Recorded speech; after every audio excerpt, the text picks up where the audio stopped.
кудукка чаканы ташташканда чакага байланган аркандын өзү гана кайтып, чака жок болуп кетет. Элдер аркандай жоромолдорго барып, кудуктун ичин жиндер байырла алган тура деген күмөнгө барышат. Ошентип кимдир бирөөнү кудуктун ичине түшүрүп, ал жакта эмнелер болуп жатканын билгилери келет. Өз ара кеңешип бир жигитти кудуктун түбүнө түшүрмөкчү болушат. Жигит бир шарт менен кудуктун түбүнө түшмөкчү болот.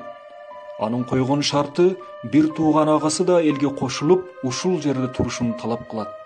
Айраң таң калган эл дароо бир тууган агасын чакырып келишет. Кудуктун оозунда күтүп жаткан эл арканды тартканда жок жерден жипке байлануу маймылды көрүшөт.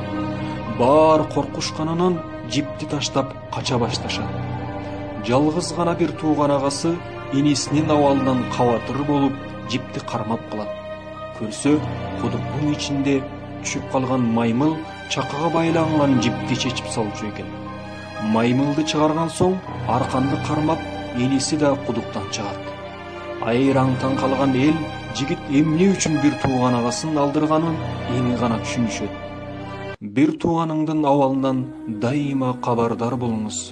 Сага канчалык кыйынчылык келбесин, сени түшүнгөн жападан жалгыз бир тууганың гана болот. Эч ким бир тууганыңчалык мээримдүү боло албайт. Эч ким эже карындашыңчалык боорукер боло албайт. Сен аларды жоктоосуң да, алар сени издеп кабатыр болушат.